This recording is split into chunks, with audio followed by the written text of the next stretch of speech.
দূরত্ব ছিল এরকম যে আমার মারে ততটা বেশি পছন্দ করতাম না, কারণ তার একটা সমস্যা ছিল কি, সে আমার বোনের যে হাজবেন্ড ছিল তার সাথে একটা ফিজিক্যাল রিলেশন ছিল। মেমোরি নেই না, আপনার? আমার ছোটবেলা থেকে কোনো মনে ছিল না, শুধু এটাই মনে পড়ে যে আমার মার সাথে আমার বেশি দূরত্ব ছিল একটা কারণেই ছিল। আপনার বোনের বিয়ে হয়েছিল মানে কত বছর বয়সে? বোনের বিয়ে হয়েছিল কত বছর বয়সে এটা বলতে পারবো না, কিন্তু ওর বিয়ে ছিল ক্লাস 3-তে থাকতে। ক্লাস 3-তে থাকতে আপনার বোনের বিয়ে হয়েছিল? মানে কিভাবে এটা পসিবল? এই- আপনি কি জেনেছেন পুরো স্টোরিটা আমাদেরকে একটু বলেন তো। আমি পুরো ক্লিয়ার হয়েছে মানুষের কাছ থেকে যে আমার যে বোনের হাজবেন্ড ছিল ওনার সাথে আমার মায়ের একটা ফিজিক্যাল রিলেশন ছিল। এটা আপনি মানুষের কাছ থেকে শুনতেন? কার কার কাছ থেকে শুনতেন? এটা আমার নানুর কাছ থেকে শুনতাম, আচ্ছা, আমার খালাদের কাছ থেকে শুনতাম। আমরা তো আমার নানুদের ফ্যামিলিতে বড় হয়েছি, আমার দাদা বাড়ি বরিশাল। আপনার সামনে কিভাবে বলতো তারা? আমি জিজ্ঞাসা করতাম যে কি জিজ্ঞেস তার করতেন? ভাইয়া এরকম কেন করে। মার ভাইয়া এরকম কেন করে? হ্যাঁ, তখন আমারে বলতো যে তোর ভাইয়ার সাথে তোর মার সম্পর্ক আছে, প্রেম আছে। এইগুলো কারা বলতো? আমার খালা বলতো, নানু বলতো, মামিরা বলতো, এরা বলতো। তখন আমি বলতাম যে প্রেম কি জিনিস, তখন আমি ছোট ছিলাম, আমি ততটা হয়তো বা বুঝতাম না। ওকে। তো তখন আমি সবসময় চেষ্টা, যখন আপনি এগুলো শুনতেন, আপনি তো অনেক ছোট ছিলেন, আপনার ভেতরে ফিলটা কি হতো? আমার মনে হতো যে ওখানে কি হচ্ছে, ওটা কি, আমি নিজের চোখে দেখতাম, বুঝতামও। মানে আপনার সামনেই ঘটনাগুলো হ্যাঁ, ঘটতো? ঘটতো। আমি দেখতাম দূর থেকে, মানে বোঝার চেষ্টা করতাম যে এটা কি হচ্ছে। এমনকি রুমের মধ্যে ঢুকলেও দেখতাম ওরকম অবস্থায়, কিংবা ওরকমই থাকতো। ওকে। তো আমি তখন আমার নানুরে জিজ্ঞেস করতাম, কিংবা আমার খালাদের জিজ্ঞেস করতাম যে এটা কেন হয়। ওনারা কিছু বলতো না? না, ওনারা কিছু বলতো না, বলতো তোমার মার সাথে ওরা সম্পর্ক আছে। তাহলে মার সাথে যদি সম্পর্ক থাকবে তাহলে বোনের স্বামী হয় কিভাবে, এরকম আমার মাথার মধ্যে সবসময় এটাই করতো। আর আমার চিন্তা ছিল যে ওইটা ওখানে কি হচ্ছে। এই জন্য আমি আস্তে আস্তে বড় হলাম, তখন ক্লাস 6-এ যখন পড়ি তখন একটা ছেলের সাথে আমার সম্পর্ক হয়। এগুলো নিয়ে আপনি আপনার মাকে কখনো জিজ্ঞেস করেন? আমি মা, মাকে কখনো জিজ্ঞাসা করিনি। আপনার মা কি জানতো যে আপনি আপনি এটা দেখছেন? হ্যাঁ, আমার মা জানতো আমি দেখছি, এবং আমার ফ্যামিলি সবাই জানতো, আমার বাবা এভরিবডি নোজ ইট। সবাই জানতো। জানার পরেও বিষয়গুলো নিয়ে কোনো কথা হতো না, কোনো ধরনের কোনো ঝামেলা হতো না আমাদের ফ্যামিলিতে? পুরো ফ্যামিলি তারপরেই ডিপেন্ড করতো কার উপর? আমার দুলাভাইয়ের উপর। আপনার পুরো ফ্যামিলি এই ভদ্রলোকের উপর ডিপেন্ড করতো ইকোনমিক্যালি? জি। এবং এই জন্য কেউ কোনো কিছু বলতো না? না, কিছু বলতো না। ডিপেন্ড করতো মানে কি ধরনের ডিপেন্ড করতো? টাকা পয়সা দিয়ে হেল্প করতো। আমাদের তো কোনো ভাই নেই, কাজের কোনো নাই, আব্বাও তো সেরকম বেশি কাজ করতে পারতো না, এই জন্য আমার ভাইয়াই সাহায্য। মানে আমার বাবা ওটা জানতো? হ্যাঁ, আমার বাবাও জানতো। এবং জানার পরেও কখনো এগুলো নিয়ে কোনো ধরনের মনোমালিন্য, কোনো ধরনের ঝামেলা? আমি ততটা বুঝতাম না তো। বুঝতে পারতেন না। মাকে নিয়ে আপনার প্রাথমিক পর্যায়ের প্রথম মেমোরিটাই হচ্ছে এরকম একটা জিনিস আপনার চোখে পড়া। আজকের এই স্টোরিটা খুবই খুবই খুবই গুরুত্বপূর্ণ প্রিয় শ্রোতা, এবং যেটা হয়তো সমাজের অন্য কোনো লাখো মানুষের মধ্যে ওর গল্পটা মিলে যাবে না, কিন্তু একটা সন্তানের জন্য অনভিপ্রেত কোনো ঘটনা তার জীবনে কতটা ছাপ ফেলে এবং এটা শেষ পর্যন্ত কোথায় গিয়ে কি দাঁড়ায়। আমাদের সামাজিক মানসিকতার জায়গাতে আমরা যে সোশ্যাল সাইকিয়াট্রিক যে ব্যাপারগুলো আমাদের চারপাশে ঘটে যায় সেগুলো গণমাধ্যমে খুবই কম আসে, এবং এগুলো যে মানব জীবনে কতটা গুরুত্বপূর্ণ, নেগেটিভলি এগুলোর ইম্প্যাক্ট কতটা ভয়াবহ হতে পারে, কিংবা আদৌ একটা মানুষের জীবনে কতটা প্রভাব ফেলে, সেগুলো নিয়ে আজকের এই হ্যালো ইট 920 অনেক দূর এগিয়ে যাবে। আমরা একটু ওকে জানার চেষ্টা করি আসলে। ওকে ফাইন, আপনি যেটা বলছেন যে ক্লাস 6-এ আপনি একটা ছেলের সাথে বা কোন একটা, হ্যাঁ আমার মামার বন্ধু ছিল সে, তো আমি তার সাথে কথা বলতাম, সব ধরনের আর কি ফাজলামি করতাম। তখন আস্তে আস্তে বললো যে তোমার আমার খুব ভালো লাগে, তোমার আমার পছন্দ। আমি বলছি, ঠিক আছে।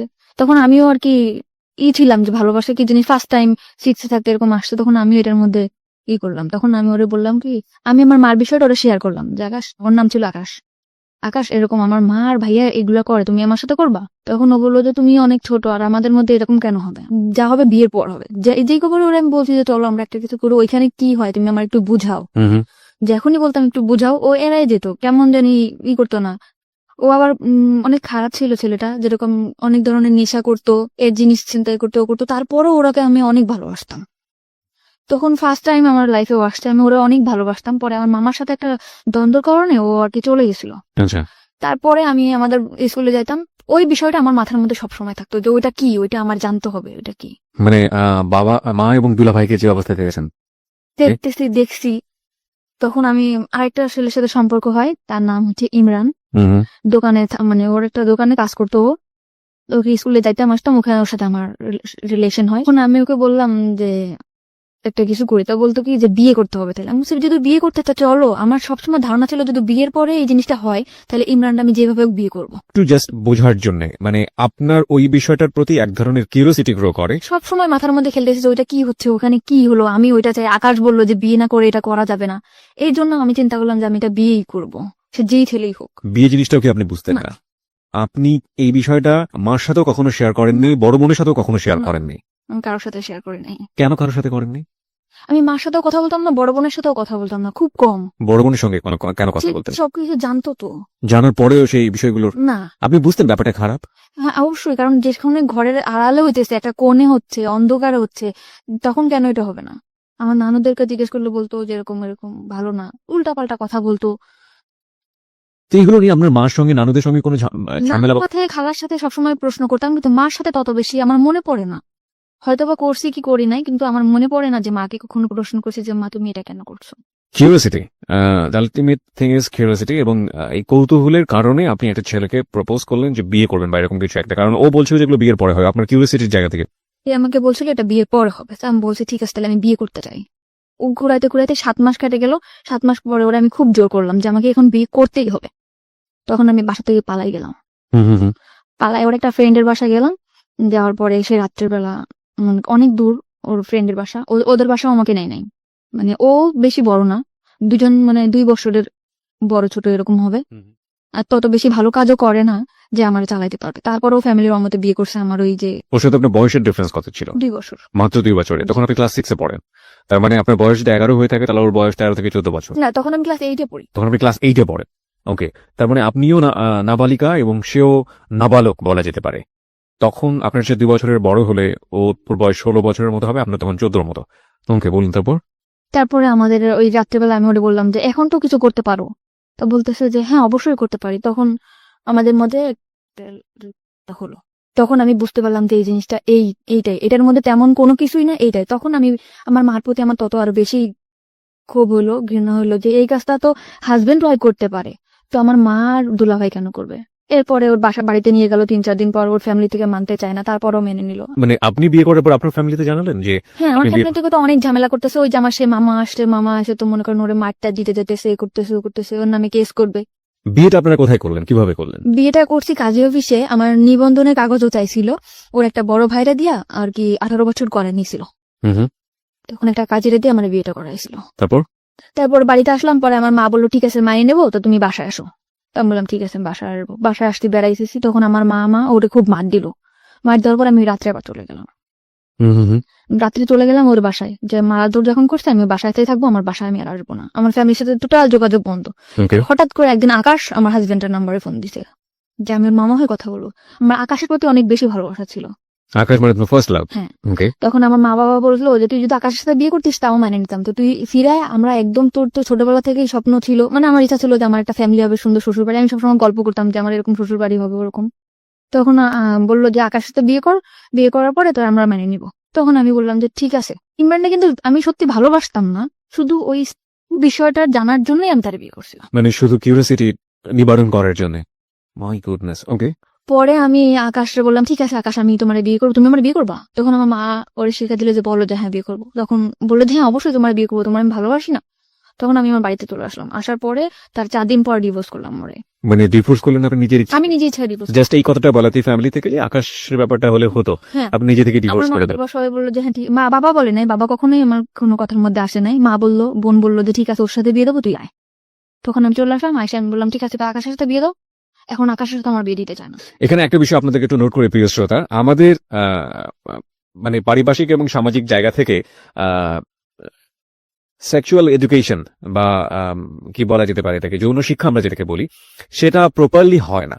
কারণ আমাদের সোসাইটিতে এটাকে ট্যাবু মনে করা হয়, এবং এটা একটা গোপন বিষয়। এটাকে নিয়ে কথাবার্তা বলা সন্তানদের সামনে, কিংবা এই বিষয়টা নিয়ে এইভাবে ওপেনলি একটা কথা হতে পারে, এই বিষয়গুলো আমাদের সমাজের চোখে ভালোভাবে দেখা হয় না। কিন্তু কিউরিওসিটির জায়গাতে একজন নাবালিকা কিংবা একটা শিশু যদি এই বিষয়টি কোনোভাবেই ভুল ব্যাখ্যার শিকার হন, কিংবা কিউরিওসিটির জায়গাতে তাকে যদি প্রপারলি এডুকেশনটা না দেয়া হয়, সেটা তার জীবনে আসলে কি হতে পারে, সেটার একটা বেস্ট এক্সাম্পল হচ্ছে আমাদের আজকের এই পাখির জীবনের প্রথম পর্যায়ের একটা গল্প। শুধুমাত্র একটা অবৈধ সম্পর্ক, যেটা বৈধ না অবৈধ সেটাও সে বোঝে না, এরকম একটা সম্পর্ক দেখে তার ভেতরে কিউরিওসিটি হয়েছিল যে আসলে জিনিসটা কি, এটা আমি বুঝতে চাই, এবং তার জন্য সে বিয়ে করে ফেলেছে। না সে বিয়ে জানে, না সে শারীরিক কোনো সম্পর্ক জানে। আমি স্পেশালি থ্যাঙ্কস জানাই যে ইদানিং আমাদের শিক্ষাক্রমে ক্লাস 8 এর পাঠ্য বইয়ের পাশাপাশি এরকম বিশেষ করে সেক্সুয়াল এডুকেশনের জন্য একটি পাঠ্য বইয়ের ব্যবস্থা করা হয়েছে, এবং যেখানে খুব সুন্দরভাবে বিষয়গুলোর ব্যাখ্যা দেওয়া হয়েছে শারীরিক জ্ঞান অর্জনের জন্য। কোনটা পজিটিভ কোনটা নেগেটিভ হলে কি ধরনের ক্ষতি হতে পারে এবং এটা কোন বয়সে কি কি করা উচিত। আমার মনে হয় এটা আমাদের বিশেষ করে এই ধরনের ঘটনা থেকে অনেকখানি বাচ্চাদেরকে দূরে রাখবে। তবে দিস ইজ রিয়েলি টাফ, কারণ যেই ব্যারিয়ারটা আমরা ভাঙার চেষ্টা করছি, এতদিন যে ধরনের একটা অবয়ের মধ্যে ছিলাম, এগুলো নিয়ে কথা বলা যায় না, এগুলো নিয়ে কথা বলা পাপ, এগুলো নিয়ে কথা বলা অন্যায়, এবং এই ধরনের ব্যাপারে ছেলে মেয়েদেরকে সামনে নিয়ে আসা, ছেলে মেয়েদের এই কিউরিওসিটিগুলো নিবারণ করা বা ওদের এইসব বিষয় কিউরিওসিটি দেখলে ওদেরকে দমিয়ে দেয়া, এই বিষয়গুলো মারাত্মক রকম ভাবে টাফ করে দিবে আমাদের এই বিষয়টাকে। কিন্তু আমার মনে হয় যে যদি পজিটিভ কোনো রেজাল্ট আমরা পাই এবং পাওয়ার সম্ভাবনা যেহেতু আছে, সুতরাং এই জিনিসগুলোকে পজিটিভলি ছেলে মেয়েদের সামনে আনা উচিত। কোনটা ভালো কোনটা মন্দ সেটা তাদেরকে ক্লিয়ার করে বুঝিয়ে দেওয়া উচিত। নইলে গোপনে নিভৃতে এই ধরনের অসংখ্য ঘটনা সমাজে ঘটে যাচ্ছে যেগুলো আমরা কখনো ফোকাস করি না এবং অনেক সময় জীবনটাকে হেল করে দিতে পারে। বাই দ্য ওয়ে, আমরা ফিরছি আবার আপনার জীবনের গল্পে। তারপর আপনি ডিভোর্স করলেন এবং আপনাকে বললো যে না, বিয়ে দেবে না। তখন আমার ফ্যামিলি থেকে বললো ওকে বিয়ে দেওয়ার মতো ছেলে হলো, ও এরকম খারাপ কাজ করে, চুরি করে, এটা করে ওটা করে, ওর সাথে বিয়ে দেবো না। তখন আমি বললাম যে তোমরা তো নিয়ে আসলে, আর আকাশও তো আমি অনেক ভালোবাসি। তখন আকাশে বললাম, আকাশ বললো তুমি আমার সাথে পালাই যাবা, মানে ফোনে বললো। তা আমি বলছি ঠিক আছে, আমি তোমার সাথে পালাই যাবো। তো ওর সাথে আমি পালাই যাওয়ার জন্য পুরো প্রস্তুত। পরে আমি ওর সাথে পালাই গেছি। যাওয়ার পরে 3 দিন ওর একটা ফ্রেন্ডের বাসায় নিয়ে আমাকে রাখছে, বলছে যে বিয়ে করি নাই, বিয়ে করবো। তখন একটা কাগজ আমার কাছে নিয়ে আসছে, এনে বলতেছে এটা কোর্ট ম্যারেজ করতে হবে, তুমি এটার মধ্যে সাইন করো। তখন আমি ওটার মধ্যে সাইন করছি। হাজবেন্ড ওয়াইফ যেভাবে থাকে ওইভাবে থাকার জন্য পুরো প্রিপারেশন নিছি, বাসার নিছি, এরকম থাকবো। তখন ওর আরেকটা মামা ছিল, মানে আমার মামারই বন্ধু এরা, তার নাম ছিল সুমন। তখন ওইসব বললো তুমি যে এরকম বাসা টাসা নিছো, ওর সাথে কি তোমার বিয়ে হয়েছে? আমি বলছি হ্যাঁ। ওইটা বিয়ের কাগজ না, এটা তোমার সাথে 1 বছরের কন্ট্রাক্ট ম্যারেজ করবে বলে বিয়ে করছে। মানে 1 বছরের কন্ট্যাক্ট ম্যারেজ করেছেন? ওকে। আমি তখন ওইটাও বুঝি না যে কন্ট্যাক্ট ম্যারেজ আসলে কি। আমি বলছি আমার কাগজটা দেখেন, আমি পড়তে পারবো।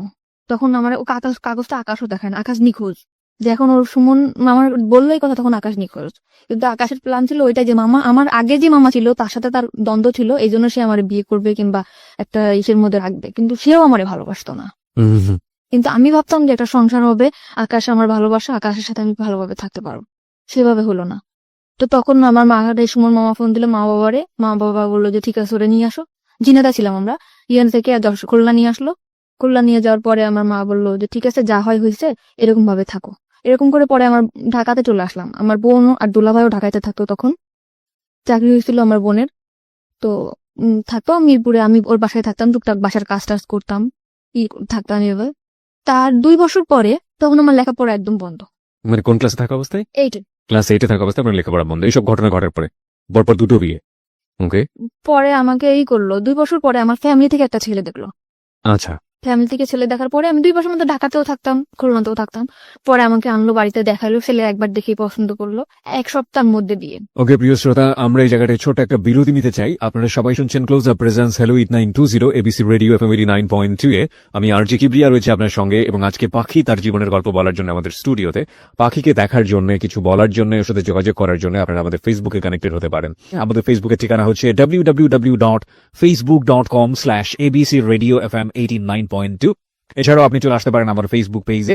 আমার ফেসবুকের ঠিকানা হচ্ছে facebook.com/kibria.rj, KEBRIA।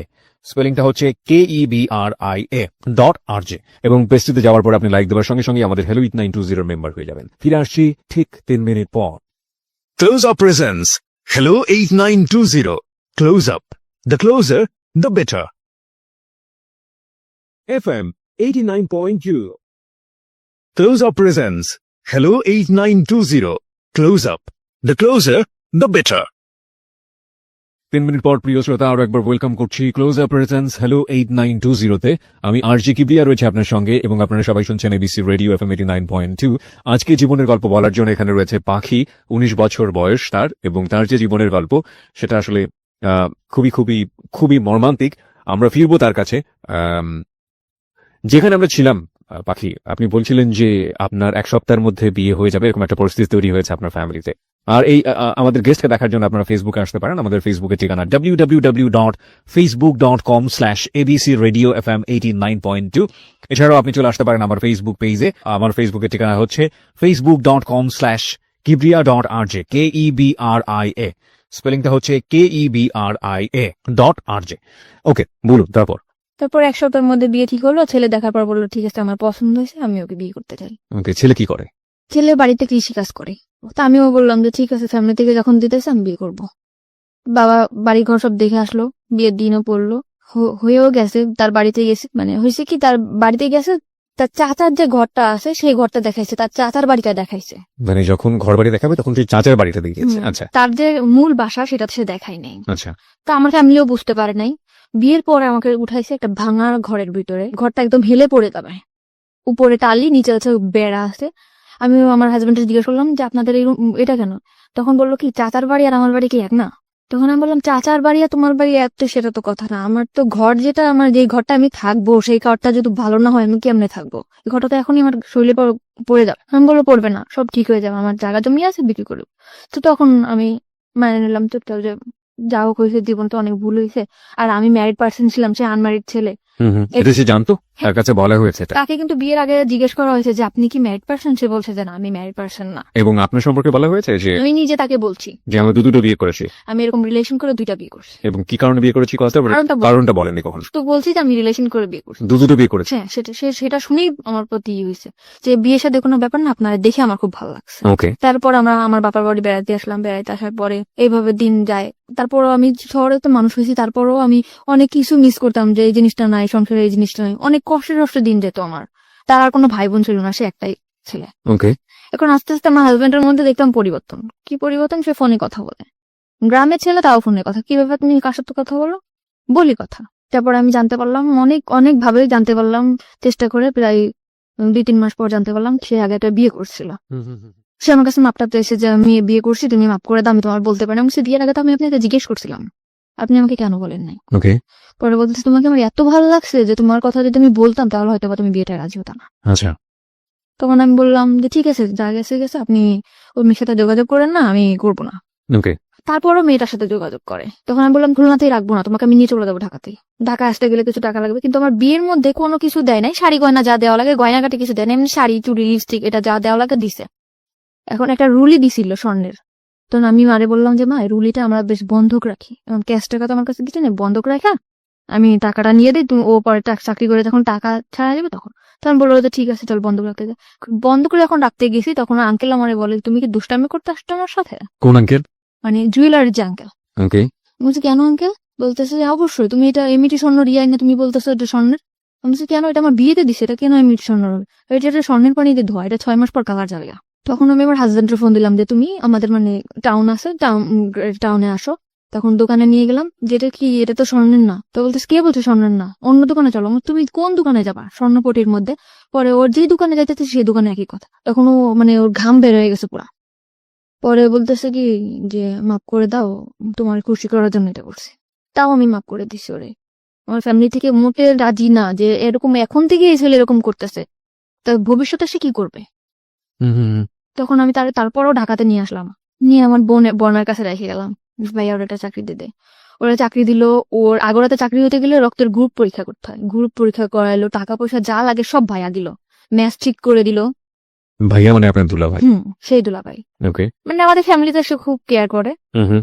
তারপরে চাকরি দেওয়ার পরে চাকরি থাকলো আমার টাকা পয়সা দেয় না।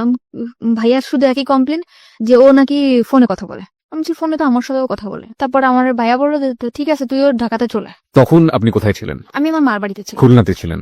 জি। তখন আমি ঢাকাতে চলে আসলাম, ভাইয়ার বাসায় থাকতাম। ও ছুটি সেটা পাইলে আসতো, ভাইয়ার বাসায় থাকতাম, করতাম।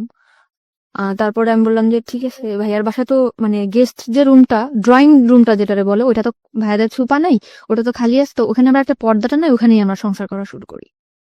বললো ঠিক আছে। আমাদের মানে ওর রুম নেওয়ার মতো এত বেশি টাকা বেতন পাইতো না, মাত্র 7,000 টাকা বেতন পাইতো। তখন ভাইয়া বললো ঠিক আছে, এই কয় টাকা বেতন পাই তো আর বাইরে থাকা সম্ভব না, তো তোরা আমাদের এখানেই থাক, খাওয়া থাকা পাবো 3,000 টাকা দিবি তোরা দুইজনে। তো শুধু খাওয়া থাকা, এছাড়া আমি যে তার ওয়াইফ, একটা কোনো কসমেটিক বা কোনো ড্রেস এগুলা কিছুই দেয় না। তখন আমার বোন বলে যে আমার বোনটা ভালোভাবেই মানুষ হয়েছে, তো তুমি এরকম ওর কিছু দেও না কেন? বলে এটা আমাদের ফ্যামিলি ব্যাপার। তা আমি বললাম ব্যাপার ঠিক আছে, তুই কিছু বলিস না। ভাইয়া তখন আমার ড্রেস যা লাগে দেয়। 7,000 টাকাতে স্যালারি পাইতো, 3,000 টাকা বোনটা দেওয়ার পরে যে কটা টাকা তো বাড়ি পাঠাই দিত। মানে ও বাড়িতে অনেক দেনা ছিল। আচ্ছা আচ্ছা। তো আমি বলতাম যে কবে শেষ হবে, আর আমাদের ঢাকায় আসতে আমরা কি আজীবন ঢাকাতে থাকবো? তোমার বাড়িতে একটা ঘর নাই, ঘর এরকম টুকটাক আর কি ঝগড়া হতো প্রায়। হাজবেন্ড ওয়াইফ যেটা ভালোবাসে এটা কখনো আমি পাইতাম না। আচ্ছা। সবসময় মানে চিন্তা করতে কি এত চিন্তা করো তুমি চিন্তা করে তো কোনো কিছু বের করতেই পারো না। তখন আমার দুলাভাইরে বললাম ভাইয়া আমার একটা চাকরির ব্যবস্থা করে দাও। তো বললো যে এইটাও তুই পাস করিস না, এই যে পরীক্ষা দিয়ে পর চলে আসছিস, কি চাকরি দিব? তো ভাইয়ারা সবসময় বলতাম যে একটা চাকরি দিয়ে দাও, একটা চাকরি দিয়ে দাও। তখন ও যে কোম্পানিতে চাকরি করে, ফরেনার কোম্পানিতে, ওর একটা ম্যাডাম ছিল। তো ওই ম্যাডামটা বাচ্চা কাচ্চা হইতো না, তার হাজবেন্ডও বাইরে থাকতো, সেখানে একা থাকতো। তা আমারে তার কাছে রেখে আসছিল, মাসে 5,000 টাকা স্যালারি দিবে, অল টাইম তার সাথে থাকতে হবে। ওকে। তো এরকম আমি থাকতাম, তখন আমার হাজবেন্ড ঠিক ডাইরেক্টলি বলতেছে বাসায় কাজে দিছে নেই করছেন, কিন্তু আমি বাসায় কাজ করতাম না, শুধু তার সাথে থাকতাম। সাথে থেকে আপনার কাজটা কি ছিল? তার যেরকম ল্যাপটপটা, ক্যারি করা। হ্যাঁ, এটা আমি নিতাম, কিংবা হাতে কোনো পার্স আছে এটা আমি নিয়ে ওনার সাথে সাথে থাকতাম, কারণ ওনার একা একা থাকতে পারতো না। উনি যেখানে যেত আমাকে নিয়ে যেত, আমাকে বেশ বলতো যে আমার বোন। ওনারা ইংরেজিতে কি বলতো আমি জানি না, আমার খুব সুন্দর সুন্দর ড্রেস কিনে দিত, এই যে ওনার সাথে যেটা পরে আমি বেরোতে পারতাম, ওকে। এরকম করে ওনার মতো করে উনি রাখতো। তখন আমার হাজবেন্ডের আমার ভাইয়ের সাথে অনেক অশান্তি করলো। তখন আমার ভাইয়া বললো ঠিক আছে, তোমার চাকরি করতে হবে না, তুমি চলে যাও। তখন আমি বললাম যে ঠিক আছে, আমি চাকরি করবো না। তখন আমি বলতাম যে আমার কোনো কাজও করতে দিলা না, তোমার হেল্প করবো তাও তুমি করতে দিলা না। আমি তাই কিন্তু হেল্প করতাম। আমি যে 5,000 টাকা পাইতাম তার থেকে 2,000 টাকা ওরে আমি দিতাম, আর 3,000 টাকা আমি রাখতাম। আচ্ছা। তখন আমার হাজবেন্ড বলতো যে কি এমন কাজ করতাম, মানুষের বাসায় কাজ করতাম, এরকম করে বলতো। তো আমি বলতাম এসব কথা বলবো না, আমি কি কাজ করি তুমি জানতা না। কিন্তু ওই যে ফরেনার ছিল উনি বলতো তুমি আমার সাথে 1 বছর যদি থাকো, তোমার লাইফটা পুরো আমি ওকে করে দিয়ে যাবো। তখন চলে আসছি যখন বাসায়, রান্না বান্না করে খাই দেয়, এরকম করে আমার হাজবেন্ড করে কি ওই মেয়ের সাথে যোগাযোগ করে, আগের ওয়াইফের সাথে। আচ্ছা। তখন আমি বললাম যে তুমি এরকম কেন তার সাথে কথা বলো? বলে যে তার সাথে কথা বলি, কে বলছে? তো এরকম বহুবার আমি হাতে নাতে ধরছি, তারপরে সে স্বীকারই করে না। তারপরে আমার সাথে অনেক ঝামেলা করে, ঝগড়া করে, এই করে। পরে আমি বলছি যে তুমি যদি এরকম করে থাকো, তার সাথে তুমি থাকো, আমার সাথে কোনো যোগাযোগ করে তার সাথে থাকো, যাও। এক কথা বলার সাথে সে তার কাপড় চোপড় নিয়ে আমার ভাত থেকে নামে চলে গেছে। ওকে। যাওয়ার পরে একটা মেসেজ উঠছে, তখন আমি ফোন দিয়ে আমার ফোন রিসিভ করো না, বলে কি তুমি যদি আমার সাথে আসতে চাও তাহলে এখন আসো। আমি আমার ফ্যামিলির বললাম আমি কি করবো, তোমরা দেখে শুনে বিয়ে দিছো, সে প্রথম থেকে এরকম করতেছে, আমি কি করবো এখন? বলে তার সাথে তুমি কোথাও যাবো না, তুমি তোমার ভাইয়ের বাসায় থাকো। তখন আমি আমার ভাইয়ের কাছে, বোনের কাছে থাকতে লাগলাম। আমার প্রথম 2-1 দিন, 4-5 দিন, 1 মাস 2 মাস ফোন দিছে, পরে আমার কোনো ফোন দিত না। ওকে। তখন আমার ভাইয়ার বলার পরে ভাইয়ার ইটফোর্স সিকিউরিটি সার্ভিসটা আসছে, ওখানে যোগাযোগ করে আমার একটা চাকরি নিল লেডিস সিকিউরিটি গার্ডে। তারপরে ওখানে আমি চাকরি করলাম 1 বছর মতো। 1 বছরের মধ্যে আমি কারোর সাথে মিশতাম না। আমি অফিস বাসা অফিস, ঢাকা শহর মানে এই সময় হাজবেন্ডের সাথে কোনো সম্পর্ক নেই বা ডিভোর্স হয়নি? না, ওকে। ঢাকা শহর সম্বন্ধে আমার কোনো ধারণাই নেই। বোরকা পরতাম, বেশ বাসা থেকে যেরকম বড় বড় জামা পরতাম, গ্রামে থেকে যেরকম আসতাম ওরকমই ছিলাম। 1 বছর পরে আমার ওই যেখানে চাকরি করতাম ওইখানে একটা ল্যান্ড ওনার ছিল, ল্যান্ড ওনার। ওখান থেকে আমার সে অফার করে তার সাথে, মানে ওই বিল্ডিং এর ল্যান্ড ওনার। ওকে। ওই ল্যান্ড ওনার আমার প্রপোজ করে যে মানে বিভিন্ন ভাবে, তুমি দেখতে অনেক সুন্দর, তোমার লুকিংটা অনেক সেক্সি, তোমার দেখতে খুব ভালো লাগে। পরিচয়টা হলো কিভাবে? মানে উনি আসে যায়, আমি সালাম করি যে স্যার আসসালামু আলাইকুম, আবার লিফটটা আমি ধরে দেই, উনি উঠে, ল্যান্ড ওনার যেহেতু, আবার আসলে ওনার হাতে যদি কিছু থাকে ওটা আমি ক্যারি করি। তো এই জন্য উনি আমার মানে ডাকলো যে তুমি একটু উপরে আসো, 13 তলায় আসো। আমি গেছি জি স্যার। পরে বলতেছে তোমার লুকিংটা অনেক সুন্দর, তোমার আমার খুব ভালো লাগে, তুমি আমার সাথে করবা, একদম ডাইরেক্ট। তখন আমি বললাম স্যার আপনি কি বললেন, এটা আমি আপনার সম্মান করি, তাই বলে আপনি এভাবে বলতে পারেন না। বাই দ্য ওয়ে, এখানে একটু মানে মানে রিয়েলি রিয়েলি কনফিউজ। যেহেতু আপনি মোটামুটি একটা আইন শৃঙ্খলা রক্ষাকারী এরকম একটা বেসরকারি প্রতিষ্ঠানেই কাজ করতেন, সেখানে ওনার তো একটু ভয়ে ডর কিছু করা উচিত ছিল। মানে উনি ডিরেক্টলি এভাবে ডেকে নিবেন, আপনার অ্যাটিটিউডের মধ্যে কোনো কিছু কি ছিল এরকম যে কারণে ও? আমি সবসময় অনেক রুট ছিলাম, আমার সাথে কেউ কথা বলতেও সাহস পেত না। আমরা যে কটা মেয়ে ছিলাম আমাদের সাথে কোনো ছেলেরাও কথা বলতো না, আমাদের যে ছেলে গার্ডগুলো ছিল সেও কথা বলতো না। পরে আমি বললাম স্যার আপনি কি জাস্ট তোমার আমি দেখলাম যে তুমি তোমার জায়গায় কেমন অনেস্ট। ওনার কথাটা অনেক তাড়াতাড়ি ফিরায় নিল। তখন বললো কি যে আমার এখানে চাকরি করো, এখানে তো অনেক 13 তলা বিল্ডিং, অনেক ভালো ভালো লোকেরা আসে, তো তুমি কি কি করো না করো এই জন্য। তা দেখলাম ভালো, তুমি থাকতে পারবা এখানে, 1 বছর হয়েছে, আমি চাই যতদিন এখানে আছে তুমি থাকো। তখন আমি বললাম যে স্যার ঠিক আছে। তখন সে ল্যান্ড ওনার, তার উপর আমি কিছু বলতেও পারি না। তখন আমার যে জুন কমান্ডার ছিল তাকে আমি বললাম স্যার এরকম ভাবে আমার প্রপোজ করছে, কয় তোমার তো কপাল খুলে গেছে। সে কি মেল ছিল না ফিমেল ছিল? ছেলে ছিল। ছেলে। ওকে। তো তুমি যদি একটু সময় তার সাথে করো। আমি তখন ব্যাপারটা যে কি ব্যাপার, আমি এখানে ঢাকা শহরে কাজ করতে আসছি। তখন আমি স্যারে বললাম স্যার আমি যদি কাজ করেই খাবো তাহলে আমি যদি ওরকম করেই খাবো তাহলে তো আমার কাজ করার দরকার আসে না। এখানে আমি আমার শ্রম বিক্রি করতে আসছি, আমার শরীর না। তখন আমি তাকে এই কথাটা যখন বললাম সে আমার পড়ানো রাগিয়ে গেল যে তোমার জন্য আমাদের এই পোস্টটা থাকবে না। পোস্টটা থাকবে না? হ্যাঁ, এই কথা বলার পর আমি ওখান থেকে চলে আসলাম আমাদের হেড অফিসে। উনি আমার নামে কমপ্লেন করলো, আমার যে জুন কমান্ডার স্যার উনি এরকম ডিউটি ভালো করে না, এই জন্য ওর নামে কমপ্লেন এসে, ল্যান্ড ওনার কমপ্লেন দিয়েছে, আপনি ওকে ডাকেন অফিসে। আমাকে স্যার ফোন দিল। আমি ভর্তি হওয়ার পরে কখন আর অফিসে যাই নাই, ওই ফার্স্ট টাইম। ওকে। খুব ভয় পাচ্ছি আমি, স্যার আপনি আমাকে কেন ডাকছেন? কি আমি জানি কি হয়েছে না হয়েছে। আমি পরে স্যারের বললাম যে স্যার আপনি আমার বাবার বয়স এরকম এরকম ব্যাপার। কি মা তাহলে তোমার ওখানে যাওয়া ঠিক হবে না? তুমি রিজার্ভে থাকো। রিজার্ভ। হ্যাঁ। ওকে যে বিভিন্ন জায়গায় যেরকম সোনারগাঁ, রেডিসন এরকম যেরকম পার্টি টাটি হয়, এখানে ডিউটি করলে তুমি ডিউটি করো। ওকে এমনি সময় বাসায় থাকবা, তোমার স্যালারি 6,000 টাকা, 9,500 টাকা স্যালারি পাইতাম, ওখান থেকে 6,000 টাকা চলে আসছে। ওকে ওখানে বিভিন্ন ছেলেদের সাথে ডিউটি করতে হতো, আমি ওখান থেকেই খারাপ হয়ে গেলাম। মানে রিজার্ভে যাওয়ার পরে আপনি মানে হাউ ইট হ্যাপেন, মানে খারাপ হয়ে গেলাম বললে আপনি বুঝবো না কিভাবে কি ঘটনাগুলো ঘটেছে। মানে একটা ছেলের সাথে মিশতাম, অমুক জায়গায় ডিউটি করতে হবে, আমাদের দুইজনের, একটা ছেলে একটা মেয়ে। কত কথা হয় না, কথা হইতে হইতে হইতে হইতে ওরা বলে যে আমরা এরকম ড্রিঙ্কস করি, আমরা অনেক মজা থাকি, তুমি কি এমন ড্রেস পরো, বোরকা পরো কেন, এখন কি মেয়েরা বোরকা পরে কিনা। আর আমার মধ্যেও না ওরকম একটা চঞ্চলতা কাজ করতো, আমিও চাইতাম যে না এদের সাথে খোলামেলা ভাবে থাক। এর ভিতরে এরকম থাকতে থাকতে আমাদের বাড়ির পাশে একটা বাড়ি ছিল, বাড়িটার নাম নাই, মানে আমাদের থেকে অনেক ভালো অবস্থা। Okay. ছেলেটা দেখতে শুনতে অনেক সুন্দর ছিল, সে যে আমার মতো একটা মেয়ে প্রপোজ করবে আমি ভাবতে পারিনি। আমি এর মধ্যে বাড়িতে গেছিলাম একবার, পহেলা বৈশাখে বাড়িতে গেছি, সে আমাকে ডাইরেক্ট বললো যে পাখি তোমার খুব ভালো লাগে, তোমার বিয়ের আগে থেকেই ভালো লাগে, তো তোমার সাথে আমি ফ্রেন্ডশিপ করতে পারি। আমি বললাম যে ঠিক আছে করতে পারো। তখন আমিও চাইছিলাম যে একটা মানুষ আমার জীবন থাকো। এরকম করতে করতে না তার সাথে আমার ফোনে, সে থাকতো খুলনাতে, আমি থাকতাম ঢাকাতে। ফোনে রিচার্জ করে দিতাম, আমি চাকরি করতাম, ফোনে রিচার্জ করে দিতাম 50 টাকা 100 টাকা, কোনো গেঞ্জি যা পারতাম কিনে রাখতাম ওর জন্য। ও খুশি হতো, ও আমার অনেক বেশি মানে আমার কথা দিয়ে বলায় রাখতো। আমি এখন যেটা বুঝি যে না, আমার কথা দিয়ে বলায় রাখে। মানে বিভিন্ন রকম কথা বলতো, ও আমাকে কখনো একটা সুতাও কিনে দিত না, কিন্তু আমি চিন্তা করতাম যে ওরে কি পরলে ভাল লাগবে, কি করলে ভাল লাগবে, এটা করতাম। যেমন প্যান্ট, শার্ট, টি শার্ট, ঘড়ি এগুলা কিনতাম, বিভিন্ন উপর টাকা দিতাম।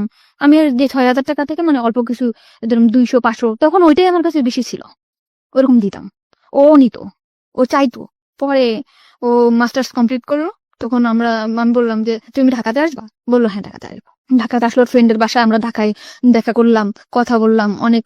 ও সবসময় বলতো তোমার আমি বিয়ে করবো, যা গেছে গেছে, আমার পড়াশোনাটা কমপ্লিট হোক। ছেলেটা অনেক সুন্দর ছিল। মানে ও তো বিবাহিত ছিল? না, বিবাহিত ছিল না। একদম বিবাহিত ছিল না। আপনি সম্পর্কে সব জানতো? হ্যাঁ, আমার বাড়ির পাশে সব জেনে শুনে আমার দিকে আগাইছিল। ওকে, কিসে পড়তো ছেলেটা? তখন মাস্টার্স করতেছে। মাস্টার্স করছে, আর আপনি দিকে ক্লাস 10ও পাস করেন? না, ওকে, ঠিক আছে। তখন আমার হয়তো ওটা আবেগ ছিল, আমি বুঝতাম না যে ও যেরকম আমার দিকে আগাইছে, আমি ভাবতাম মনে হয় সত্যি সত্যি ও আমার ভালোবাসে। এখানে একটা বিষয় একটু নোট করছি প্রিয় শ্রোতা, আজকের স্টোরিটা এতটাই বেশি সেন্সিটিভ, আমাদের সামাজিকতার জায়গা থেকে আজকের অতিথির পুরো ফেসটুকু আমরা ফেসবুকে দেখাতে পারবো না, কিন্তু একজন মাস্টার্স পড়ুয়া একটা ছেলে একটা ক্লাস 8 পড়ুয়া একটা মেয়ের প্রতি এফেক্টেড হতে পারে কি কারণে, কতটুকু সৌন্দর্য একজন মেয়ের মধ্যে থাকলে এ ধরনের ঘটনা ঘটতে পারে, ততটুকুই সুন্দর ও আসলে, এবং অ্যাবসলিউটলি শি ইজ বিউটিফুল। কিন্তু আমরা আমাদের গল্পের জায়গাটা থেকে আমরা পারছি না ওর পুরো মুখ অবয়বটা আপনাদেরকে দেখাতে। চলুন আমরা আবারও ওর কাছে ফিরি। হ্যাঁ বলুন তারপর। কিন্তু আমি সবসময় চাইতাম যে আমার ছোট্ট একটা সংসার হোক। আমি আবারও স্বপ্ন দেখতে শুরু করলাম যে আমার লাইফে যা গেছে গেছে, ও হয়তো বা আমার সুন্দর একটা সংসার দিতে পারবে। বাই দ্য ওয়ে, আপনি যখন এটা বলছিলেন যে আপনি আপনার ছেলে কলেজের সাথে মিশে বিভিন্ন পার্টিতে হ্যাঁ, তারপর দায়িত্ব করতেন, ওই সময়গুলো থেকে আপনি ওদের সাথে মিশে ড্রিঙ্কস না না, তখন আমি এগুলো তখনও ওরা শুরু করেন? ওরা করতো, আমি আর কি ভাবতাম যে আসলে আমি একটু করবো, এই করবো, মানে ভালো লাগতো। তারপর চিন্তা করতাম না, বোনের বাসায় থাকি, ভয় পেতাম, কিছু করতাম না। তো তখন নাজিমের সাথে আসতে, মানে আমার সাথে রিলেশন ছিল, তার নাম ছিল নাজিম। তখন ও বললো যে ঠিক আছে আমি তোমার বিয়ে করবো। আবার স্বপ্ন দেখতে শুরু করলাম যে আমার ছোট একটা সংসার হবে, আমরা অনেক প্ল্যানিং করলাম যে আমাদের একটা মেয়ে বেবি হবে, এরকম বাসা নিব, তুমি তো এরকম সুন্দর, আমাদের বেবিটাও হয়তো, অনেক ভাবে প্ল্যান করলাম। পরে আস্তে আস্তে দেখি কি ও ফোনে আমার সাথে তত সময় দেয় না, ফোনে ততটা সময় দিচ্ছে না। কিন্তু কোন ও তো আপনার সম্পর্কে সমস্ত কিছু জানতো, বিশেষ করে দুটো বিয়ে হয়েছে আপনার, এরকম ভাবে আপনি সংসারও করেছেন এবং আমার ফ্যামিলি অবস্থা সবই জানে। সব জানতো। ও কি শুধুমাত্র আপনার সঙ্গে প্রেমের সম্পর্কই ছিল নাকি আলাদা এক ধরনের ইন্টেনশন ছিল, ফিজিক্যাল ফিজিক্যাল রিলেশন কোনো ধরনের কোনো ইন্টেনশন ছিল না? ওকে, বলুন তারপর। আমি ফোনে টাকা ঢুকাই দেই, ও ফোনে কথা বলে অন্য মেয়ের সাথে। তা আমি ওর ফোনে টাকা ঢুকাই দিলেও আমি ওর ফোনটা রিসিভ করতাম না, কারণ আমি যে কোম্পানিতে চাকরি করতাম ওখান থেকে ফোন আমাকে দেওয়া হয়েছিল, মানে ওখান থেকে আমি ফোন করলে বিল পাইতো। ওকে, তো ওই ফোনটাতে আমি ওকে ফোন করতাম অল টাইম, কখনো ওর ফোন আমি রিসিভ করি নাই। চিন্তা করতাম বেকার, কি করবে ওরা, আমি টাকা দিই। ও বন্ধু বান্ধব আমার ফোন দিত, যে জানি আজকে না আমার ফ্রেন্ডের সাথে আমার পার্টি দিতে হবে, আমার কটা টাকা দিবা, 500 টাকা দাও না। ওকে, তখন আমি এভাবে সবসময় টাকা পয়সা দিতে থাকতাম। পরে একটা সময় বললাম, আমার ফ্যামিলি থেকেও জানাজানি হয়ে গেল ব্যাপারটা, যে তুই আবারও একটা ছেলের দিকে এরকম করে পড়তেছিস, তোর হাজবেন্ড আছে এরকম আছে। তখন আমি আমার ফ্যামিলির বকাবকি শুরু করলাম, কি হাজবেন্ড, তোমরা কি দেখে দিছে এই করছো। তখন না যে আস্তে আস্তে দূরে সরে যেতেছে, আমার বলতেছে ডাইরেক্ট, বলতে তুমি আমার ফোন করবা না, কখনো ফোন দিবা না, কোনো কারণ ছাড়াই। তুমি আমার সবসময় ফোর্স করো, কার সাথে কথা বলি, কি করি না করি, তুমি আমার তখন আপনার হাজবেন্ডের সঙ্গে একেবারেই আপনার যোগাযোগ অফ? একদম যোগাযোগ। বাই দ্য ওয়ে, আপনার হাজবেন্ডের নাম যেন কি ছিল? রিপন। রিপনের সঙ্গে আপনার যোগাযোগ পুরোপুরি অফ। প্রিয় শ্রোতা, আমরা জায়গায় ছোট্ট একটা ব্রেক নিতে চাই। আমরা ঠিক 12:06 ফিরবো। আপনারা সবাই শুনছেন close up presence hello 8920 ABC radio FM 89.2 এ। আজকে পাখি তার জীবনের গল্প বলতে এসছে এখানে। ওকে দেখার জন্য আপনারা ফেসবুকে আসতে পারেন। আমাদের ফেসবুকের ঠিকানা www.facebook.com/abcradiofm89.2। এছাড়াও আপনি চলে আসতে পারেন আমার ফেসবুক পেজে। আমার ফেসবুকের ঠিকানা হচ্ছে facebook.com/kibria.rj KEBRIA। স্পেলিংটা হচ্ছে KEBRIA.RJ। ফিরে আসছি ঠিক রাত 12:06।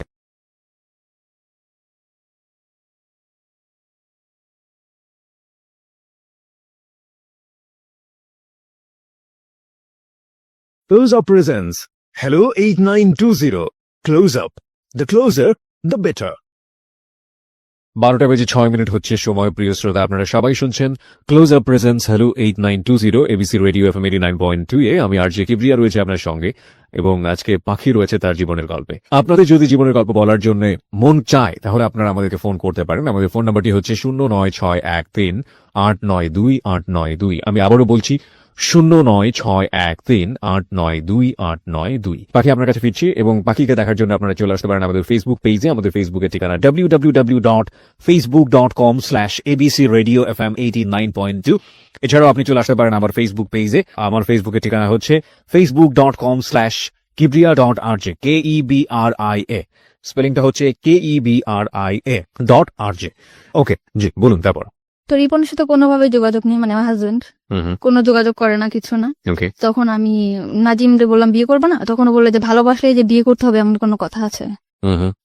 তোমারটা আর আমারটা কি একসাথে ম্যাচ করে? এতদিন পরে সেটা বললো যে ভালোবাসলে কি বিয়ে করতে হবে। কিন্তু তোমার আমার অনেক ভালো লাগে, তোমার অনেক ভালোবাসি, কিন্তু তোমার আমার বিয়ে করা সম্ভব না। তো ওরে আমি অনেক বেশি ভালোবেসে ফেলছিলাম, মানে আমি যাকেই ভালোবাসি অনেক বেশি ভালোবাসি ফেলি। কিন্তু সবাই আমার সাথে মানে বুঝতেই পারি না যে এরা আমার সাথে এরকম প্রতারণা করতেছে। তখন নাজিম ফোন ধরে না। তখন এই যে আমার যে ফ্রেন্ডরা ছিল ওদের সাথে আমি মিশলাম।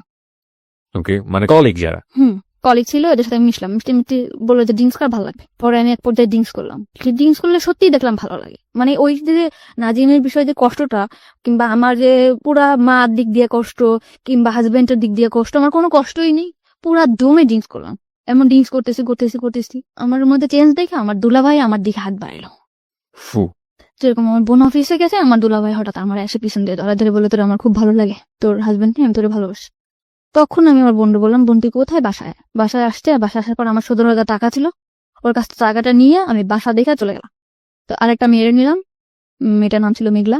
ওরে নেওয়ার পর ও আর আমি থাকতাম।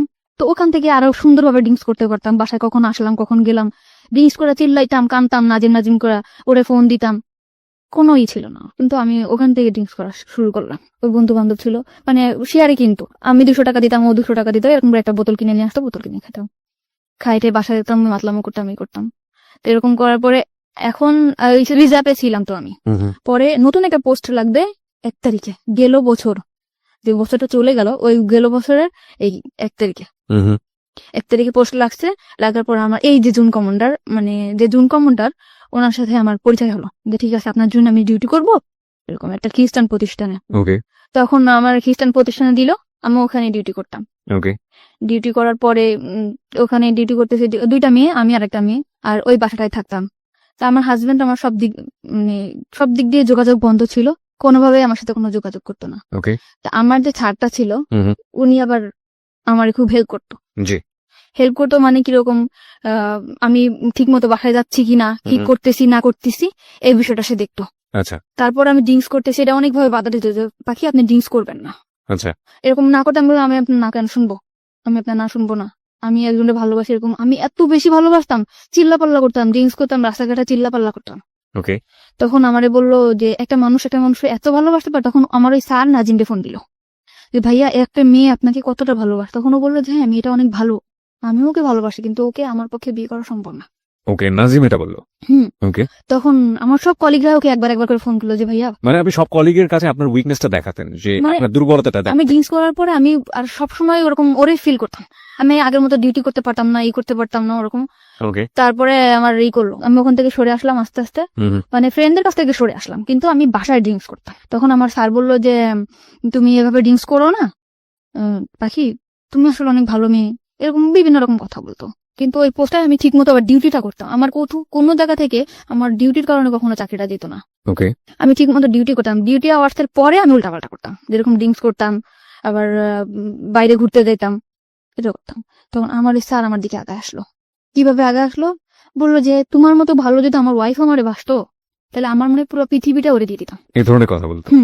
মানে তার ওয়াইফের প্রতি অনেক ধরনের দুর্বলতা আমাকে দেখাইতো। মানে তার ওয়াইফ তার দিক দিয়ে পারফেক্ট না, সে তাকে ভালোবাসে না, সে তাকে কোনোভাবে সুখ দিতে পারে না, সে তার ছেলের দিকে যত্ন নেয় না, সে তার সংসারে কোনোভাবেই মানে মন নেই, এরকম। তখন আমি বললাম এসব কথা আমারে বলেন কেন?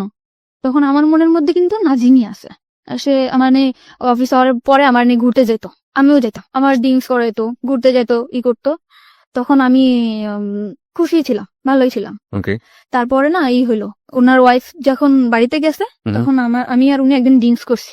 উনি ড্রিঙ্কস করলে কোনো প্রবলেম হয় না, ওকে, কিন্তু আমি ড্রিঙ্কস করার পরে আমি মানে পুরো অ্যাবনর্মাল হয়ে যায়। তখন আমি চিন্তা করতাম, মানে আমার সেন্সই থাকতো না। কিন্তু ওই নাজিমকে কল করতাম, নাজিমকে কল করে এটা করতাম ওটা করতাম, উল্টাপাল্টা চিল্লাপাল্লা করতাম। তো ওনার ওয়াইফ যখন বাড়িতে গেছে, ওনার বাসায় আমাকে নিয়ে গেছে। এটা কি আপনি জানতেন আগে থেকে যে ওনার না, বাড়িতে আছে? তা আমি কিছু জানতাম না। আমরা কিন্তু কুল বিশ্বরের একটা বার আছে দীপক, ওখানে থেকে ড্রিঙ্কসটা বাইরে এনে ড্রিঙ্কস করছি। এটা জায়গায় বসে ড্রিঙ্কস করার পর আমি অ্যাবনর্মাল হয়ে গেছি। পরে উনি ওনার বাসায় আমাকে নিয়ে গেছে। নিয়ে যাওয়ার পরে সত্যি কথা আমার সেন্স ছিল না তখন, হয়তোবা আমাদের মধ্যে ফিজিক্যাল কোনো রিলেশন আছে, হয়তোবা। হয়তোবা মানে কি আমি শিওর। ওকে, আপনি পরবর্তীতে শিওর হয়েছেন? ওকে, হয়েছে। তার মানে ড্রিঙ্কস করার অনেক রাত্রেবেলা আমার মানে সেন্স একদম আমি এখানে স্যার আমি এখানে কেন? তখন বলতেছে কি যে তোমার আমার খুব ভালো লাগে, তোমার সবকিছু পারফেক্ট, আমার ওয়াইফের থেকে তুমি অনেক বেটার, এরকম করে বললো। তখন আমি খুব কাঁদতেছি যে আপনি এটা কি করলেন, আপনার সাথে আমার এটা কেন হলো, এরকম করে। তখন মাইনে নিছি। নেওয়ার পরে না তখন চাকরিটা বাঁচানোর ভয়, তখন ভয় পেতাম কি হয়তো বা চাকরিটা থাকবে না। চাকরি না থাকার ভয়টা কেন ছিল? মানে চাকরি করতাম, এটা তো কোনো সরকারি চাকরি না, এটা যখন তখন চলে যেতে পারে। আপনি যার কথা বলছেন উনি চাইলে আপনার চাকরি ডিসমিস করে দিতে পারেন। হ্যাঁ, একজন জুন কমান্ডার ছিল, সে চাইলে চাকরি ডিসমিস করতে পারতো। কারণ ফার্স্ট যেখানে চাকরি করতাম উনি কিন্তু তখন আমার নামে কমপ্লেইন করার পরে আমার চাকরিটা ওখান থেকে যাওয়ার পরে আমি রিজার্ভে আসছিলাম। ওকে, সো আপনার এই ভয়টা কাজ করতো? হ্যাঁ, এইভাবে কাজ করতো। এই যে আমার যদি কোনোভাবে চাকরিটা না যেত, তারপর এরকম সে আমার বিভিন্ন জায়গায় ঘুরতে নিয়ে যেত, বিভিন্ন জিনিস গিফট করতো, কিনে দিত। আপনি এগ্রি করে গেলেন? হ্যাঁ, আমি এগ্রি করে গেলাম যে নাজিমের অ্যাবসেন্টটা কিন্তু সে ঢুকে পড়ছে আমার লাইফে এত দ্রুত। এত দ্রুত মানে কি বেশ কিছুদিন হয়েছে, 4 মাস এরকম। সে এরকম একটা মানুষ যে সে কিভাবে যেন আমার ক্যাশ করে ফেললো। আর তারা আমি কিন্তু ফার্স্ট টাইমে বলতাম যে আপনার আমি কখনো ভালোবাসবো না। আমি তারা আরো বলতাম যে আপনার ওয়াইফ আছে না, এরকম এরকম জিনিস গিফট করবেন, এইভাবে করো। সে অনেক ওয়াইফকে কিভাবে কনভিন্স করবে? হ্যাঁ, সে তার ওয়াইফকে কিন্তু অনেক চেষ্টা করতো, কিন্তু তার ওয়াইফ সেরকম ধরনের ছিল না।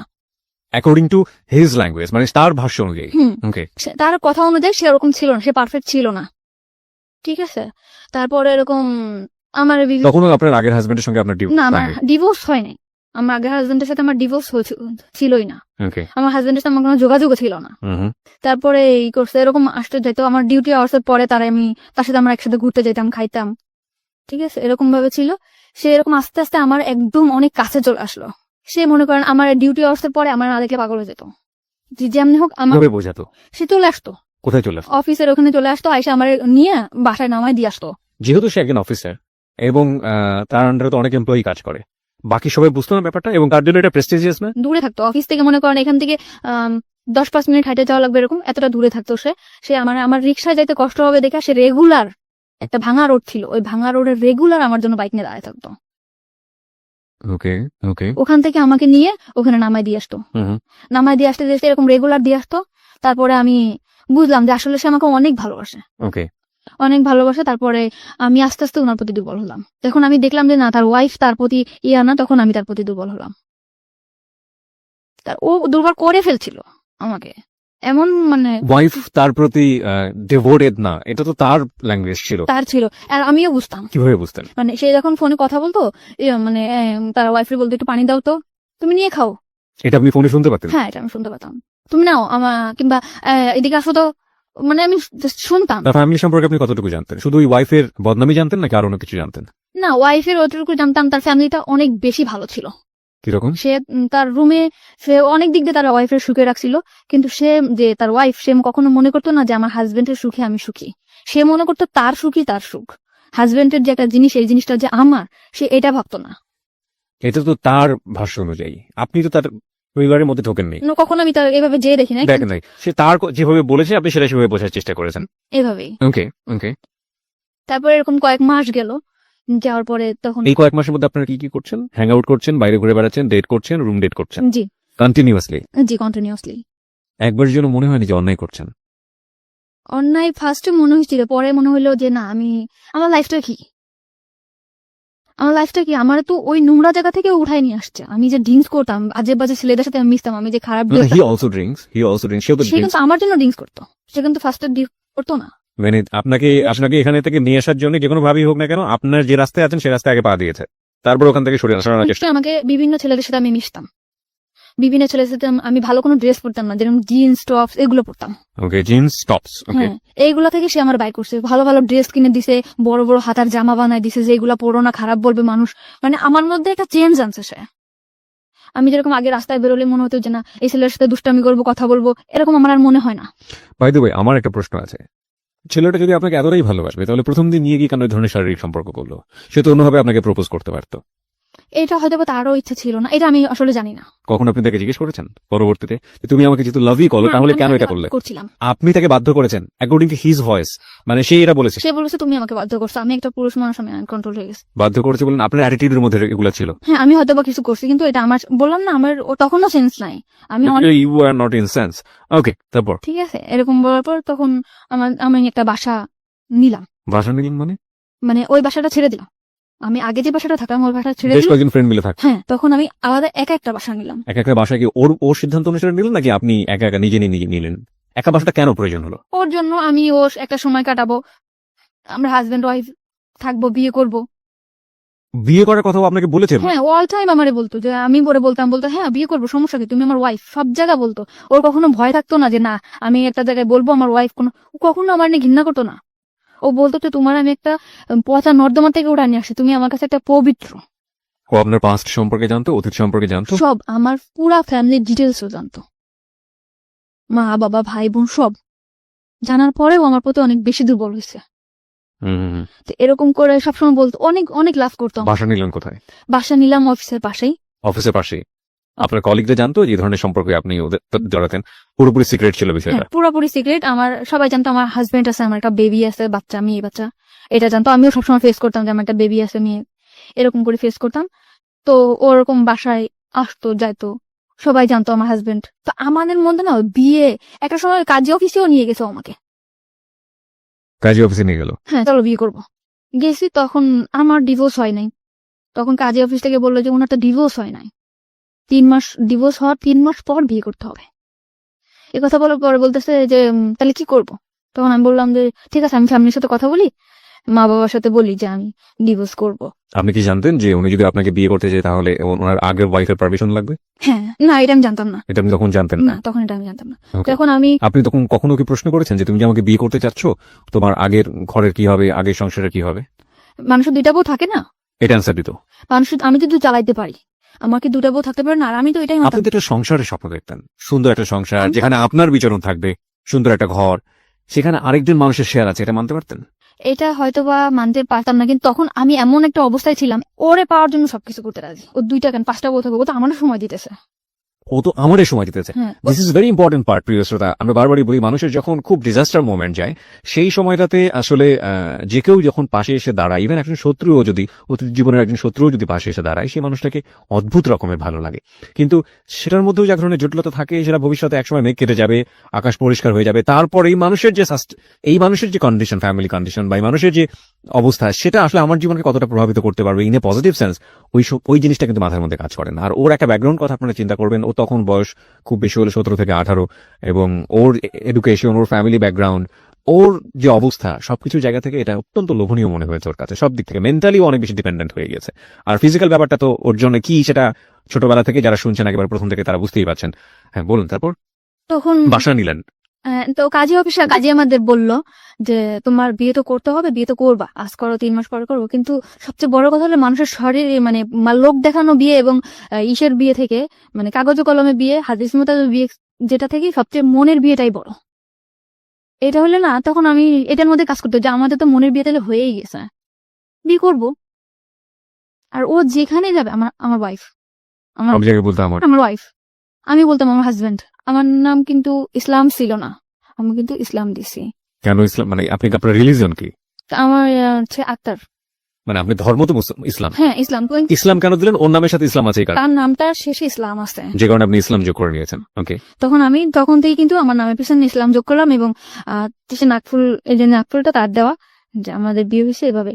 ও নাকফুলটা সে আপনাকে গিফট করলো? হ্যাঁ, সে আমাকে গিফট করলো। ওকে, তো নাকফুলটা গিফট করলে, যে হাজবেন্ডের নাকফুল থাকে, আমি নাকফুল পরলাম। দেন বাসা যেরকম, আমার বাসাটা সবসময় গুছানো গাছানো থাকতো, সে যেরকম পছন্দ করতো, সে কিন্তু অনেক বেশি পছন্দ করতো যে আমি যাতে সবসময় টিপটাপ গুছানো গাছানো থাকতাম। এরকম আমি সবসময় গুছাই গাছাই রাখতাম। আর বাসার ফার্নিচার গুলো কি সে কিনে দিল? আমার বাসার যত যা কত টাকা ভাড়া ছিল বাসা? 5,500 টাকা। ওকে, তো এরকম সবকিছু সে কিনলো, টিভি, তারপরে আপনার যা যা সংসারে যা যা লাগে সব সে কিনলো। মানে সে আর একটা সংসার করলো এখানে নতুন করে। Okay. তাকে দেখে কখনো বোঝা যাবে না যে সে কখনো আমার ভবিষ্যতে ঠকাবে। ঠিক আছে, এরকম করে থাকলাম কিছুদিন। থাকার পরে আমি আবারও, মানে আমি এটা থাকলেও না, আমার ফ্যামিলিতে হয়েছে এর মধ্যে মিস করছি। এর মধ্যে আমার ফ্যামিলিতে টুকটাক জানাইতাম যে আমি তোমাদের আমার আর কোনো দরকার নাই। মানে আমার ফ্যামিলিতে আমি খুব বেশি অহংকার করা শুরু করলাম তখন। কেন অহংকার করলেন? যে আমার ওইরকম, না, আপনার কি এরকম চিন্তা কখনই সবসময় কাজ করতে যে আপনি ফ্যামিলি থেকে ডিটাচড হতে চান, ফ্যামিলি থেকে নিজের মতো করে একটা? আমি চাইতাম যে আমার ফ্যামিলি থেকে আমি দূরে চলে যাই, আমার ফ্যামিলিটা আমার পছন্দ না। ওকে, তা আমি বলতাম যে আমার এখন তোমাদের পর আমার আর ডিপেন্ড করতে হবে না, আমি এখন আমার মতো করে থাকতে পারবো। আমার লাইফে এমন একটা মানুষ আসছে যে তোমাদের কথা আমার চিন্তা করতে হবে না। মানে সবসময় অহংকার করতাম আমার ফ্যামিলির প্রতি, যে তোমরা কেমন থাকো তার থেকে ভালো আমি থাকি, আমি অনেক বেশি ভালো থাকি। এরকম করে বললাম আমার ফ্যামিলিতে। এবং সেটা কি জানতো যে কি কারণে আপনি এই অহংকারটা করছেন? হ্যাঁ, তারা আমার প্রশ্ন করতো যে কেন এরকম করো, তুই বিয়ে করছো? হ্যাঁ, মানে আমার ফ্যামিলিতে আমি বলতাম যে আমি বিয়ে করছি, আমি ভালো আছি। আমার বাসা আমার বোনও চিনতো না, আমার মাও চিনতো না। বলতে মানে না, বলতাম ভালো আছি। ওকে, আর বলতাম ভালো আছি, এই জন্য তারা কখনো চাপও দিত না যে না আমি ভালো আছি। ওকে, আর আমার গার্জিয়ানটা তত বেশি শক্ত ছিল না যে অন্যান্য বাচ্চারা যেরকম দূরে থাকলে মারধর করে একটা জায়গায় আনে, আমার মনে হয় ওরকম কখনো আমি পাই নাই, শক্ত গাইডেন্স। শক্ত গার্জেন আমি পাইনি। কিন্তু ও আমার অনেক বেশি শক্ত গার্জেন। ওর পারমিশন ছাড়া আমি কখনো বাসার থেকে নামতাম না, কখনো কোনো কারোর সাথে যোগাযোগ করতাম না। তো ওই চাকরিটা চলে, এই মানে রিজার্ভ থেকে আসার পরে ওর কাছে যখন আসলাম, পুরা সিম কার্ড পুরা সবকিছু বন্ধ করে দিলাম ওর মতো করে। শুধু ওর নাম্বার, বোনের নাম্বার, দুলাভাইয়ের নাম্বারটাও ছিল না, বাবার নাম্বার, মার নাম্বার, এই কজনের নাম্বার ছাড়া আমার কোনো কলিগের নাম্বার, কারোর সাথে কোনো যোগাযোগ আমার ছিল না। আমার পৃথিবীটাই ও ছিল, আমার অফিস আর ও, এছাড়া কিছু না। ও তেমনি, মানে যতটুকু সময় অফিসে থাকবে, অফিস শেষ করে বাসায় যে ড্রেসটা চেঞ্জ করে আমার বাসায় চলে আসবে। রাত 10টা, রাত্রে থাকতে পারতো না, যেহেতু সে ম্যারিড পার্সন, চলে যেত রাত্রে। তো এরকম পাশের ফ্ল্যাটের বাড়ি জিজ্ঞেস করতো, ভাবি ভাই আজ কেন চলে যায়? আমি সে বলতাম যে সে জুন কমনটা, সে রাত্রে নাইট চেক করতে হয়, অবশ্যই তাকে যেতে হবে। ওকে, মানে বাসার লোকজন জানতো আপনার হাজবেন্ড সে? সবাই, মানে দোকানে যে খাইতাম, দোকানের লোক জানতো, এলাকার লোক জানতো, পাশের বাসার মানে পাশের ফ্ল্যাটের লোক জানতো, সবাই জানতো। তো আমার ফ্যামিলিতে আমি অনেক বেশি কড়া করে ফেলছিলাম যে তোমার মা, তুমি আমার মা, তোমার আমার লাগবে না, তোমার মানে অনেক বেশি খারাপ ব্যবহার করতাম, লাগবে না, কারোর লাগবে না, আমি অনেক ভালো আছি, সবার থেকে আমি ভালো আছি, এরকম অহংকার করা শুরু করলাম। তাদের দিক থেকে আমি অনেক দূরে চলে আসলাম। ওকে, তারপরে আমার মা বললো যে ঠিক আছে, যদি বিয়ে করে থাকো ভালো। তখন আমি ওরে, এরকম যাচ্ছে দিন যাচ্ছে, তখন আমার মধ্যে কাজ করে যে তখন আর কি একটু বাস্তববাদী মনে হয় হচ্ছিলাম। মানে চিন্তা করতাম যে আসলে কি এটা আমার হবে। আমার মনের মধ্যে কিন্তু কাজ করতো যে সে তো আমার হাজবেন্ড না, সে কি আমার সাথে থাকবে, শুধু এটা মনে হতো। এখন আমার মা কিন্তু আমার বলতো, কিংবা ফ্যামিলির সবাই বলতো, মা বলতো যে ছেলে যদি ভালো হয় তো ভালো। আর সবসময় চাইতো যে আমি একটা বিয়ে করি, সংসার করি, আমি নিজের মতো করে বিয়ে করি, যাতে আমি সবসময় তোমার ফ্যামিলির বকাবকি করতাম যে কি বিয়ে দিছো, আমার লাইফটা কেন এরকম হলো। এরকম বলার পরে বললো যে তুই যদি ভালো থাকিস তো ভালো। আমি বলতাম যে মা আজকে এই বাজার করছে, ওই বাজার করছে, মাও ভালো। কিন্তু মা সবসময় বলতো যে যাই হোক, শুনি তো অনেক ভালো, তুই ওর কাছ থেকে কিছু টাকা পয়সা রেখে দিস, জিনিসপত্র, গয়নাগাটির। আমার মধ্যে না কখনো লোভটা কাজ করতো না। ও কিন্তু অনেক ভালো একটা জব করে, আমি কিন্তু ইচ্ছা করলে ওর কাছ থেকে অনেক টাকা যখন তখন নিতে পারতাম। আমি সাংসারিক খরচ ছাড়া ওর কাছ থেকে কখনো টাকা নিতাম না। মানে আমার মাকে সবসময় বলতো যে ওর কাছ থেকে টাকা নিয়ে রাখবি, 10,000 টাকা, 5,000 টাকা নিয়ে রাখ। এই কথাগুলো কিন্তু ওরা আমি কখনো বলতাম না, কারণ আমার ফ্যামিলি অনেক বেশি ছোট হয়ে যাবে ওর কাছে। ঠিক আছে, এরকম টাকার কথা বলতো। আপনার মা কবে জানলো ওর সম্পর্কে? মা তো পরে বলার কথা। বোনের বাসা থেকে চলে আসার পরে কিভাবে? ফোন দিয়ে বলছি, আমি ফোন দিয়ে বলছি। ফোন দিয়ে কি বলেছিলেন? যে আমি মানে আমার বললো যে তুই বাড়িতে আসিস না, যোগাযোগ করিস না। তখন আমি বললাম ভালো আছে, আমি বিয়ে করছি। তখন ওর সাথেও ফোনে কথা বললো, ওর সঙ্গে কথা বলো, কি বললো? বললো আন্টি আন্টি আমি ওর সাথে একসাথে চাকরি করি, ভালো, ও খুব ভালো মেয়ে, এই সেটা বললো। কিন্তু আমাদের মধ্যে রিলেশন আছে ও বলোনি। মানে ওইটা বলেনি যে ও আপনাকে বিয়ে করেছে? না, ওকে। কিন্তু ও বললো যে ওর নিয়ে কোনো টেনশন করা লাগবে না, আমি আছি ওর পিছনে, সারা জীবন থাকবো। ওকে, ওর স্ট্যাটাস কি, ফ্যামিলি স্ট্যাটাস কি, কি অবস্থায় আছে কিছুই জানে না? না।